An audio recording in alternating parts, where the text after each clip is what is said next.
Hello everybody and welcome to the blog. My name is Daniel and today we'll be talking about musicality.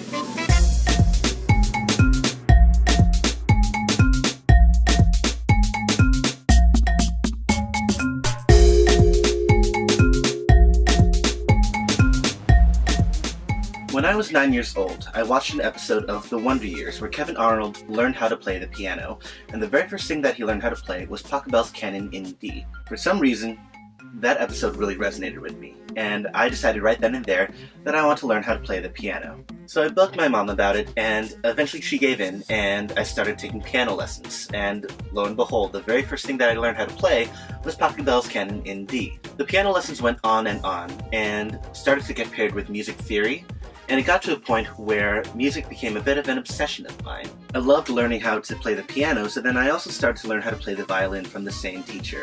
I also branched out and taught myself how to play the guitar, and because of learning how to play the guitar, I was also able to learn how to play the mandolin, how to play the bass, and the banjo, and other instruments like that. So my personal musical journey is something that has been going on since I was 9 years old, and music is such an important, huge part of my life, and I think that's why dancing really resonates with me. Dancing is a nice physical expression of the way that music makes us feel. That said, it's very easy to kind of lose sight of that fact when you're out there on the competition floor. I know that especially myself, I tend to get all up in my head and think about the choreography. Am I getting to the right step? Am I using the right curvature around the spine? Am I doing everything that I'm supposed to be doing? And that's all fine and well, but as I mentioned in my last video, which if you haven't seen yet, make sure to click on this annotation right here. You can execute your choreography perfectly, but unless you have that little extra something, you're not going to be dancing to the best of your potential. So here's where we add in that other magical element, musicality. For me, musicality is a three-step process. 1. Listening. 2. Interpreting. And 3. Communicating. Number 1. Listening. Any dance in any style has a certain range of music that can be played. I'm going to use American Foxtrot here as an example. It can be something silky and smooth and sultry. A song like Kiss Me by Brenda Boykin. And if you don't know what that song sounds like, head to YouTube or head to my Spotify playlist because I have it on there as well. On the other hand, it can be something big and brassy like Jessie J's Sexy Silk. You never know what kind of music you're going to get out there until you're out on that competition floor and it starts playing. So you need to be adaptable. You need to be listening to that music to ensure that you are doing everything correctly. Part 2. Interpreting. It's about knowing what sorts of actions suit the music that you are listening to, and how to get that out of your body. Sticking with the American Foxtrot example, if you have something big and brassy that has a lot of percussion hits and things like that, making sure you're getting that impact, as opposed to something more sustained or something more legato. Or if you have something more sultry, something more glidey, and making sure you're getting that sustained motion, as opposed to being all jerky and impulse and all of that other fun stuff. Step 3. Communicating. You can listen and interpret perfectly correctly, but unless you are translating that out of your body towards your partner and towards the audience, no one else is going to understand what is going on in your own head. That happens in the directionality of your core, that happens in the focus of your gaze, that happens in the expression on your face. So as another example, let's take the American Waltz. I'll be dancing a few figures with my partner Nicole to 2 different types of music. Take a listen, take a watch, and I'll meet you on the other side of this clip.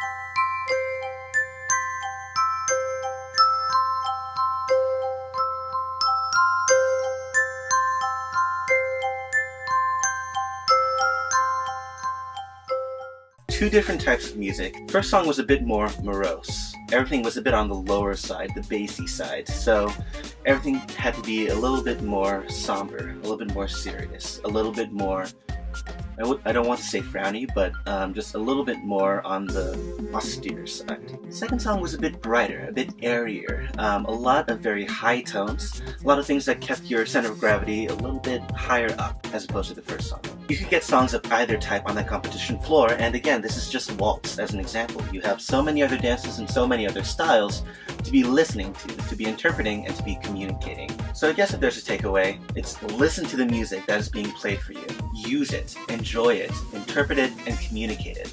That's the best part of dancing, in my opinion. Letting that music flow through your body, and using that to translate and to convey an emotion to your partner and to the audience. I get to use my theater degree. Yay! As always, thank you for watching this blog. If you haven't watched either of my last 2 videos, which it seems not very many people have, each has less than 100 views, please help me out here, guys. Feel free to click on these annotations right up here. Click here to find my blog on finding your style in rhythm. And click here to see my vlog on ballroom age versus real age. The next few weeks are going to be kind of crazy. I am currently working at a certain fruit stand. People who know me will know what that means. For the next few weeks until the end of August. And then I move back up to Boston and get ready for my second year of my PhD program, so I'm super excited about that. And then I'm also studying for my History of Latin Literature exam, which is terrifying because I'm so unprepared and it's not going to be happy. Oh no, it's not going to be happy at all. But whatever, I'll be fine. It'll be good. Well, in any case, until the next time, bye!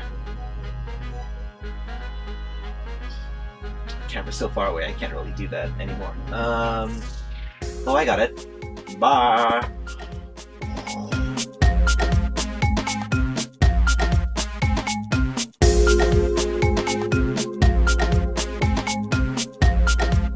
You can execute your choreography perfectly, but unless you have a little extra something, you're not going to be getting the most out of your dancing as you can.